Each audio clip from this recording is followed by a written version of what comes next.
નમસ્કાર મિત્રો, હું રાજેશ ભાસ્કર આપ સૌનું યુટ્યુબમાં આપણી આ ચેનલ પર સ્વાગત કરું છું. મિત્રો, આજે આપણે તારીખ 13 નવેમ્બર 2025ના કેટલાક મોસ્ટ ઇમ્પોર્ટન્ટ કરંટ અફેર અને અગાઉની પરીક્ષામાં પૂછાયેલા કેટલાક ઇમ્પોર્ટન્ટ પ્રશ્નો વિશે ડિટેલમાં ચર્ચા કરીશું, જે આપને આવનારી પરીક્ષા માટે ખૂબ જ ઉપયોગી સાબિત થશે. તો મિત્રો, આપ આ ચર્ચા સાથે જોડાઈ રહેજો અને વિડીયોને પહેલેથી લઈને છેલ્લે સુધી પૂરેપૂરો જોવાનો આગ્રહ રાખજો. તો ચલો મિત્રો, શરૂ કરીએ. શરૂઆત કરતા પહેલા જણાવી દઉં કે જો તમારે આપણી આ યુટ્યુબ ચેનલને સબસ્ક્રાઇબ કરવાનું બાકી હોય તો ચેનલને સબસ્ક્રાઇબ કરજો, નોટિફિકેશન બેલ આઇકોનને પ્રેસ કરીને, અને જો તમને વિડીયો પસંદ આવે તો વિડીયોને લાઈક કરજો. પરંતુ વિડીયોને શેર કરવાનું ભૂલશો નહીં. તમારા જેટલા પણ મિત્રો જેઓ કોમ્પિટિટિવ એક્ઝામની તૈયારી કરી રહ્યા છે એ બધા મિત્રો જોડે આ વિડીયોની લિંકને અત્યારે જ શેર કરી દો, તમે જે તે સોશિયલ મીડિયા એપ્લિકેશન વાપરતા હો એમાં. ચલો તો શરૂઆત કરીએ. સૌપ્રથમ જોઈશું અગાઉની પરીક્ષામાં પૂછાયેલા સામાન્ય વિજ્ઞાનના પ્રશ્નો, જેના જવાબો તમારે મને કમેન્ટ બોક્સમાં લખીને જણાવવાના છે. વિડીયોના લાસ્ટમાં જ્યારે હું તમને આ દરેક પ્રશ્નોના જવાબ જણાવું ત્યારે તમારે ચેક કરવાનું છે કે તમે આપેલા પ્રશ્નોના જવાબ છે એમાંથી કેટલા પ્રશ્નોના જવાબ સાચા છે, અને જેટલા પણ પ્રશ્નોના જવાબ સાચા હોય એનો આંકડો કમેન્ટમાં લખવાનો તમારે કે 10માંથી આટલા સાચા. ડેઇલી જીકે ટેસ્ટમાં આપણે રોજ 10 પ્રશ્નો પૂછીએ છીએ, એમાંથી 5 પ્રશ્નો સામાન્ય વિજ્ઞાનના હોય છે. બાકીના જે 5 પ્રશ્નો છે એ ગુજરાતના ઇતિહાસના છે. તો તમે તમારા આન્સર આપો નીચે કમેન્ટ બોક્સમાં, અને હું આજના કરંટ અફેરનો પ્રથમ પ્રશ્ન છે એની શરૂઆત કરું છું.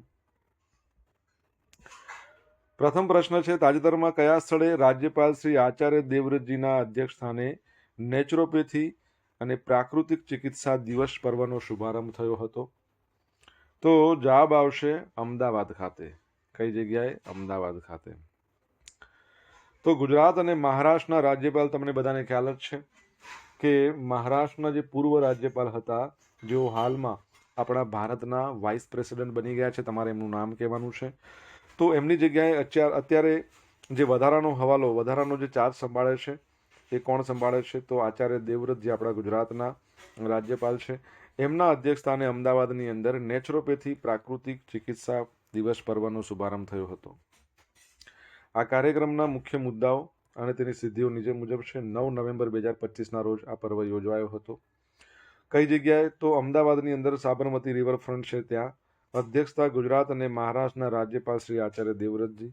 મુખ્ય કાર્યક્રમ રાજ્યપાલ શ્રીએ નેચરોપેથી ડે અને પ્રાકૃતિક ચિકિત્સા દિવસ પર્વ એના કટઆઉટનું અનાવરણ કર્યું.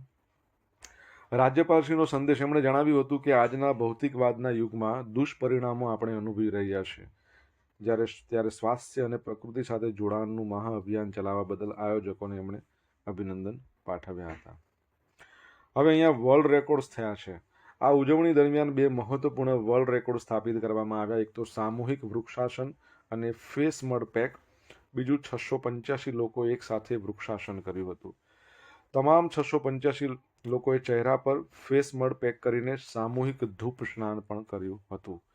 રેકોર્ડ કર્યો છે કઈ જગ્યાએ? તો આઈએ બુક ઓફ વર્લ્ડ રેકોર્ડ દ્વારા વર્લ્ડ રેકોર્ડ સ્થાપિત કરવામાં આવ્યો. આ સામૂહિક પ્રવૃત્તિને એશિયા બુક ઓફ રેકોર્ડ્સ દ્વારા પણ વર્લ્ડ રેકોર્ડ ઘોષિત કરવામાં આવ્યો હતો. બરાબર છે. તો અમદાવાદમાં આનું આયોજન થયું હતું, આ યાદ રાખજો. દર વર્ષે વિશ્વ દયા દિવસ ક્યારે મનાવવામાં આવે છે? એટલે કે વર્લ્ડ કાઇન્ડનેસ ડે. તો એ આજનો જ દિવસ છે, 13મી નવેમ્બરના રોજ. આ દિવસની ઉજવણી સમુદાયમાં સારા કાર્યોને પ્રકાશિત કરવા માટે કરવામાં આવે છે, જે સકારાત્મક શક્તિ અને દયાના સામાન્ય દોરા પર ધ્યાન કેન્દ્રિત કરે છે, જે આપણને બાંધે છે. 1998 બરાબર છે. 1998માં વર્લ્ડ કાઇન્ડનેસ મૂવમેન્ટ છે એના દ્વારા રજૂ કરવામાં આવ્યું હતું, જે રાષ્ટ્રોની દયા એનજીઓના ગઠબંધન છે. અને સૌ પ્રથમ વખત આ દિવસ ક્યારે મનાવવામાં આવ્યો? તો 2009માં. બરાબર છે. વિશ્વ દયા દિવસ છે આજે, યાદ રાખજો. અમેરિકા તરફથી 113 તેજસ માર્ક 1 એન્જિન માટે 8,870 કરોડનો કરાર એટલે $1 બિલિયન કરાર એવું કહી શકીએ આપણે. તો હિન્દુસ્તાન એરોનોટિક્સ લિમિટેડ, જેની સ્થાપના 1940માં થઈ હતી, હેડક્વાર્ટર તમારે જ કહેવાનું છે, અને જેના અધ્યક્ષ છે એમનું નામ છે DK સુનિલ. તો એમણે ભારતીય વાયુસેના માટે સ્વદેશી Tejas mark 1A fighter jet છે ને એને શક્તિ આપવા અમેરિકાની કંપની છે જનરલ ઇલેક્ટ્રિક, એની સાથે $1 બિલિયન નો કરાર કર્યો છે. આ સોદા હેઠળ જી દ્વારા 113 જેટ એન્જિન અને સપોર્ટ પેકેજો પૂરા પાડવામાં આવશે. આ એન્જિન 97 તેજસ માર્ક 1A વિમાનોમાં સ્થાપિત થશે. એની ડિલિવરી 2027 અને 32 વચ્ચે થવાની અપેક્ષા છે. આ કરાર તમને ખબર હોય તો તે પૃષ્ઠભૂમિમાં આવ્યો છે જ્યાં સંરક્ષણ મંત્રાલયે 97 light combat aircraft Tejas mark 1A એના માટે હિન્દુસ્તાન એરોનોટિક્સ લિમિટેડ સાથે 62,370 કરોડના કરાર પર હસ્તાક્ષર કર્યા છે. નોંધનીય છે, તેજસ માર્ક 1A એ ચોથી પેઢીનું હલકું લડાયક વિમાન છે જેના 65%થી વધુ ઘટકો ભારતમાં બનાવવામાં આવ્યા છે. તે ભારતીય વાયુસેનાના જૂના MiG-21 કાફલાનું સ્થાન લેશે. બરાબર છે. MiG-21 તમને ખબર હોય તો નિવૃત્ત કરી દેવામાં આવ્યું છે, આપણે ભણ્યા હતા. ઓકે, આગળ વધીએ. મિત્રો, વિડીયો પસંદ આવ્યો હોય, ભણવાની મજા આવી હોય તો વિડીયોને લાઇક કરો, તમારા મિત્રો જોડે વિડીયોની લિંકને શેર કરજો. આપણી બંને યુટ્યુબ ચેનલ રાજેશ ભાસ્કર 2 ને સબસ્ક્રાઇબ ના કરી હોય તો એક જ વાર સબસ્ક્રાઇબ કરજો, નોટિફિકેશન બેલ આઇકોનને પ્રેસ કરીને. જો તમારે ડેલી કરંટ અફેરની પીડીએફ જોઈતી હોય તો આપણી ટેલિગ્રામ ચેનલને જોઈન કરી લો. તમને અહીંયા ડેલી કરંટ અફેરની પીડીએફ મળશે રોજ, અને પોલ્સ પણ રમવા મળશે. બરાબર છે.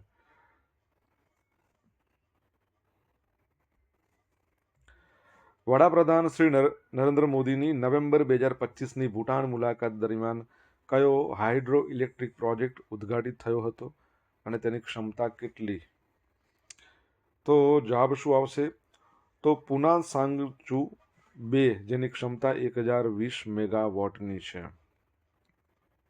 તો નવેમ્બર 2025માં, એટલે કે આ જ મહિનાની વાત છે, આપણા વડાપ્રધાન નરેન્દ્ર મોદી સાહેબે ભૂટાનની મુલાકાત લીધી, જે ભારત ભૂટાન સંબંધોમાં એક મહત્વપૂર્ણ સીમાચિહ્ન રૂપ કહી શકાય. આ મુલાકાત એમાં મુખ્ય ઉદ્ઘાટન, મુખ્ય જાહેરાતો અને ઉર્જા, આરોગ્ય સંભાળ, સંસ્કૃતિ અને સરહદ વ્યવસ્થાપનમાં સહયોગને મજબૂત બનાવવાના હેતુથી બહુવિધ સમજૂતી કરાર પર હસ્તાક્ષર કરવાનો સમાવેશ થતો હતો. આ મુલાકાતમાં બંને રાષ્ટ્રો વચ્ચે મજબૂત વ્યૂહાત્મક અને વિકાસલક્ષી ભાગીદારી પ્રતિબિંબિત કરે છે. મુખ્ય ઉદ્ઘાટન શું થયું? તો પુના સાંગયુ 2 આજે હાઇડ્રોઇલેક્ટ્રિક પ્રોજેક્ટ છે 1020 મેગાવોટ, એનું ઉદ્ઘાટન. ભૂટાનની વીજ ઉત્પાદન ક્ષમતા વધારશે. એવામાં ભારત ભૂટાન ઉર્જા સહકાર આ મજબૂત બનાવશે. આના સિવાય મુખ્ય જાહેરાતો કરવામાં આવી છે. તો પુનાંગ સાંગચુ આ જે પ્રોજેક્ટ 1 હતો એનું કામ ફરીથી શરૂ કરવામાં આવશે. આપણા ઉત્તર પ્રદેશના વારાણસીમાં ભૂટાન મંદિર અને ગેસ્ટ હાઉસ માટે જમીન ફાળવણી કરવામાં આવશે. હાથીસર ગલેફુ ખાતે નવું ઇમિગ્રેશન ચેકપોસ્ટ, 4,000 કરોડની લાઇન ઓફ ક્રેડિટ ભૂતાનના ઇન્ફ્રાસ્ટ્રક્ચર માટે, વિકાસ માટે. આ ઉપરાંત હસ્તાક્ષર થયેલા છે તો રિન્યુએબલ એનર્જીમાં સૌર, પવન, બાયોમાસ, હાઇડ્રો અને ઉર્જા ક્ષેત્રે સહકાર માટેના કરાર થયા છે. આરોગ્ય અને દવાઓ, માતા શિશુના સ્વાસ્થ્ય, રોગ નિવારણ, ટેલિમેડિસિન સહકાર. પેમા નિમહાન્સ જોડાણ, માનસિક આરોગ્ય ક્ષેત્રે સંશોધન અને તાલીમ. આ મુલાકાતે ઉર્જા, આરોગ્ય, સંસ્કૃતિ, સીમા વ્યવસ્થાપન ક્ષેત્રે સહકારને મજબૂત બનાવ્યો છે અને ભારત ભૂટાન મિત્રતાને વધુ ગાઢ બનાવી છે. ભૂટાનની વાત કરીએ, કેપિટલ થિમ્પુ છે, કરન્સી એની ગુલ્ટ્રમ છે. એના રાજા તમને ખબર જ છે, જિગ્મે ખેસર નામગ્યાલ વાંગચુક, અને પ્રાઇમ મિનિસ્ટરનું નામ તમારે કહેવાનું છે. થોડા સમય પહેલાં આપણે ભણ્યા હતા કે બિહારની અંદર એક બૌદ્ધ મંદિર હતું રાજગીરમાં, રાજગીર જ ને, જ્યાં ઉદ્ઘાટન કર્યું ત્યાં તેઓ હાજર હતા. આપણા ભારતના મંત્રી કિરણ રિજિજુ એમણે પણ ત્યાં હાજર રહ્યા હતા, યાદ રાખજો. ટાઈમ આઉટ એના દ્વારા બહાર પાડવામાં આવેલ તાજેતરમાં એશિયાની સૌથી ખુશ શહેરોની યાદી, એ યાદીમાં નંબર 1 પર કયું શહેર છે? તો મુંબઈ. કયું છે? મુંબઈ. તો ટાઈમ આઉટ દ્વારા તાજેતરમાં એશિયાના 18,000થી વધુ રહેવાસીઓ પર કરાયેલા સર્વેક્ષણમાં ભારતનું આર્થિક અને મનોરંજન કેન્દ્ર, જે કહી શકીએ મુંબઈ, એશિયાના સૌથી ખુશ શહેર તરીકે ઉભરી આવ્યું છે. મુખ્ય તારણો: આનંદનો ગુણાંક તો સર્વેક્ષણમાં ભાગ લેનારા 94% રહેવાસીઓ જણાવ્યું કે મુંબઈ તેમને આનંદ આપે છે. 94% લોકો. સામુદાયિક ભાવના. મુંબઈના 89% રહેવાસીઓએ અન્ય શહેરોની સરખામણીમાં અહીં વધારે ખુશ છે અને 88% માને છે કે તેમના પડોશી પણ ખુશ છે. વૃદ્ધિ અને જીવનશૈલી. તાજેતરના વર્ષોમાં ખુશીમાં 87%નો વધારો જોવા મળ્યો છે. અહીંની વિવિધ સંસ્કૃતિ, બોલિવૂડ ઉદ્યોગ, આશાવાદ, મહત્વાકાંક્ષા, વડાપાવ, ભેળપુરી આવી સ્ટ્રીટ ફૂડ સંસ્કૃતિની મુખ્ય યોગદાન કરતા છે. હવે તમે જુઓ, હવે આજે મુંબઈ નંબર 1 પર છે ને આખા એશિયામાં સૌથી ખુશ શહેરે, તો એ શાના બેઝ પર છે? તો આ રેન્કિંગ એના સામાજિક, સાંસ્કૃતિક, જીવનશૈલી પરિબળો પર આધારિત છે, ઇન્ફ્રાસ્ટ્રક્ચર નહીં. બાકી ઇન્ફ્રાસ્ટ્રક્ચરમાં તો બેઝિંગ અહીંયા લિસ્ટમાં 2nd નંબર પર છે. પછી શાંઘાઈ, આ બધા ઘણા શહેરો છે. જો અહીંયા લિસ્ટ આપ્યું છે આખું, એશિયાના ટોચના 10 ખુશ શહેર. Number 1 Mumbai, Beijing, Shanghai, Chiang Mai, Hanoi, Jakarta, Hong Kong, Bangkok, Singapore અને શિયોલ. બરાબર. મને કહો, વર્લ્ડ હેપીનેસ ઇન્ડેક્સ જે આવ્યો હતો એમાં ભારત કયા નંબર પર હતું? કમેન્ટમાં લખીને જણાવો. સી.ડોટ અને આઈઆઈટી ગાંધીનગર વચ્ચે ટેલિકોમ અને સાયબર સુરક્ષા ક્ષેત્રે સહકાર માટે એમઓયુ પર હસ્તાક્ષર. ભારત સરકારનું સંચાર મંત્રાલય હેઠળ એનું સેન્ટ્રલ ઓફ ડેવલપમેન્ટ ઓફ ટેલિમેટિક એટલે કે સી.ડોટ અને આઈઆઈટી ગાંધીનગર એના વચ્ચે 8મી નવેમ્બરના રોજ મહત્વપૂર્ણ સમજૂતી કરાર પર હસ્તાક્ષર થયા હતા. આ કરાર હેઠળ બંને સંસ્થાઓ મળીને ટેલિકોમ અને સાયબર સુરક્ષા ક્ષેત્રે સેન્ટર ઓફ એક્સલન્સ સ્થાપશે અને આ કેન્દ્રની અંદર આધુનિક સંશોધન, નવીનતા, સ્વદેશી ટેકનોલોજીના વિકાસ પર ધ્યાન આપવામાં આવશે. આ પ્રોજેક્ટના મુખ્ય હેતુ શું છે? તો ભારતને ટેલિકોમ અને ટેકનોલોજીમાં વૈશ્વિક નેતૃત્વ આપવું, મોબાઈલ કમ્યુનિકેશન, સાયબર સુરક્ષા, ક્વોન્ટમ કમ્યુનિકેશન, અદ્યતન એઆઈ, ટેલિકોમ એપ્લિકેશન, આવા બધા ક્ષેત્રોમાં સંયુક્ત સંશોધન અને નવી શોધો કરવી. આઈઆઈટીના વિદ્યાર્થીઓ, પ્રોફેસરો, સી.ડોટના સંશોધકો બધાને એક મંચ પર લાવીને પ્રાયોગિક ઉકેલો શોધવા. આઈઆઈટી ગાંધીનગરની વાત કરીએ, વર્ષ 2008માં એની સ્થાપના કરવામાં આવી હતી. એના જે ચેરમેન છે એમનું નામ સંજય પુરી અને ડિરેક્ટરનું નામ તમારે કહેવાનું છે. તમને આન્સર આવડતો હોય તો કમેન્ટ બોક્સમાં લખીને જણાવો. સોશિયલ મીડિયાના માધ્યમથી તમે મારી સાથે કનેક્ટ રહી શકો છો. આપણું ઇન્સ્ટા આઈડી છે rajesh.i.bhaskar, આપણું ફેસબુક આઈડી છે RI ભાસ્કર અને ટેલિગ્રામ ચેનલ છે રાજેશ ભાસ્કર, જ્યાં તમને ડેલી કરંટ અફેરની PDF મળશે અને પોલ્સ પણ રમવા મળશે. જો ભણવાની મજા આવી હોય તો વિડીયોને એક લાઇક કરી દો, તમારા મિત્રો જોડે વિડીયોની લિંકને શેર કરી દો. ચેનલ સબસ્ક્રાઇબ કરવાની બાકી હોય તો સબસ્ક્રાઇબ કરો, નોટિફિકેશન બેલ આઇકોનને પ્રેસ કરીને. તાજેતરમાં કોણે કૈરોમાં યોજાયેલ international shooting sport federation world ચેમ્પિયનશિપમાં 10 મીટર મેન્સમાં 10 મીટર એર પિસ્તોલ ઇવેન્ટમાં ગોલ્ડ મેડલ જીત્યો છે? તો સમ્રાટ રાણા.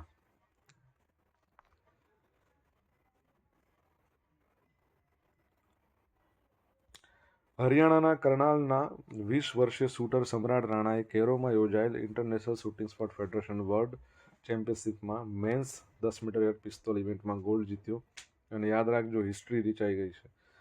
અને આ સાથે ઓલિમ્પિક ડિસિપ્લિનમાં ભારતનો પ્રથમ પિસ્તોલ વર્લ્ડ ચેમ્પિયન આપણે બની ગયા.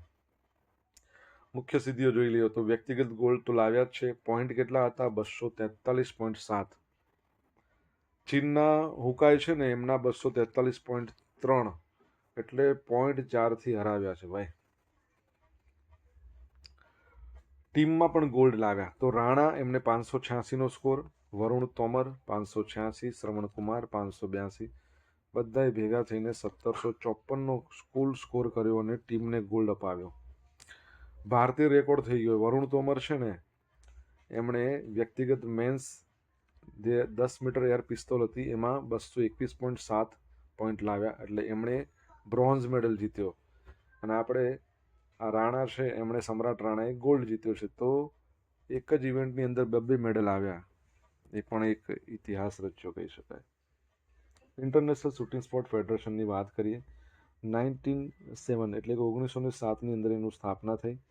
એના જે પ્રેસિડેન્ટ છે લ્યુસિયાનો રોશી અને હેડક્વાર્ટર તો તમારે જ કહેવું પડશે ને, ક્યાં આવેલું છે?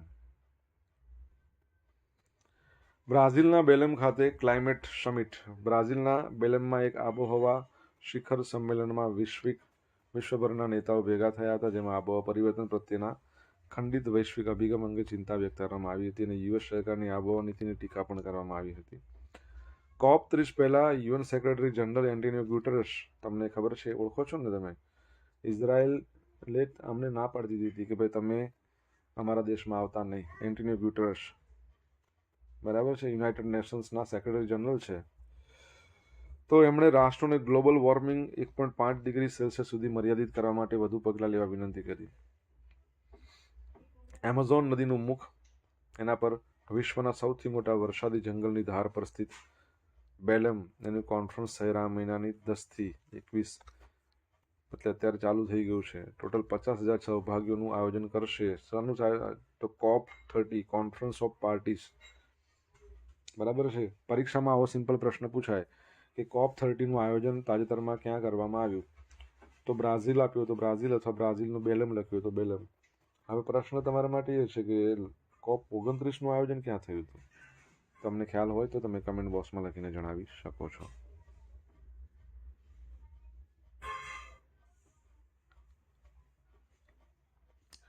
હવે જોઈશું અગાઉની પરીક્ષામાં પૂછાયેલા સામાન્ય વિજ્ઞાનના પ્રશ્નો. પહેલો પ્રશ્ન, કોલસાનું પરિપક્વ સ્વરૂપ એન્થ્રેસાઇટ.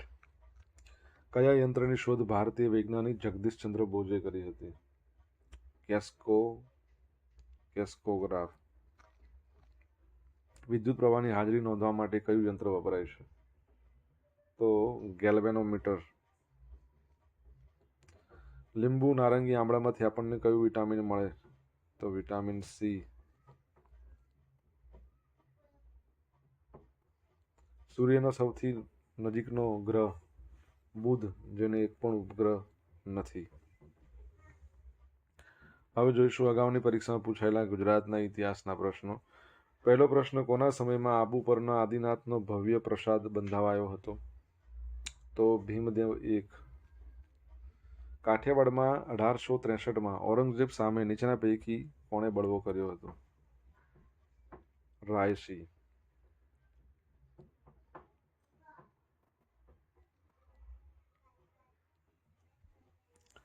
પાંચમી સદીમાં વલ્લભી રાજ્યની સ્થાપના કોણે કરી હતી?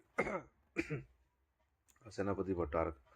કચ્છના દરિયાકાંઠે સમુદ્ર વેપાર વિકસે માટે રા ખેંગારજી દ્વારા નીચેના પૈકી કયા બંદરનો વિકાસ કરવામાં આવ્યો હતો? તો કંડલા. ડૂબી ગયેલી દ્વારકાની શોધ કરવાનું શ્રેય કયા ભારતીય પુરાતત્વવિદના ફાળે? એસ.આર. રાવ, બરાબર છે, એસ.આર. રાવ. ગઈકાલે પૂછેલા પ્રશ્નનો જવાબ જોઈ લે. પહેલો પ્રશ્ન, ભારતનું પ્રથમ સંપૂર્ણ ડિજિટલ આદિવાસી સ્વતંત્ર સેનાનીનું સંગ્રહાલય છત્તીસગઢમાં બનાવવામાં આવ્યું છે. સેકન્ડ પ્રશ્ન, તાજેતરમાં કયા રાજ્યમાં બહુપત્નીત્વ પર પ્રતિબંધ મૂકતું બિલ મંજૂર કરવામાં આવ્યું? તો આસામ પર. હવે આપણે જોઈશું આજે પૂછેલા પ્રશ્નનો જવાબ. પહેલો પ્રશ્ન શું પૂછ્યો હતો કે મહારાષ્ટ્રના જે પૂર્વ ગવર્નર હતા, જે આપણા હવે ઉપરાષ્ટ્રપતિ બની ગયા છે, જેમનું નામ છે સીપી રાધાકૃષ્ણન. સેકન્ડ નંબરનો સવાલ હતો, હિન્દુસ્તાન એરોનોટિક્સ લિમિટેડનું હેડક્વાર્ટર આવ્યું છે બેંગલુરુ. ત્રીજા નંબરનો પ્રશ્ન હતો, ભૂટાનના પ્રાઇમ મિનિસ્ટરનું નામ શું છે? શેરિંગ તોગ્બે.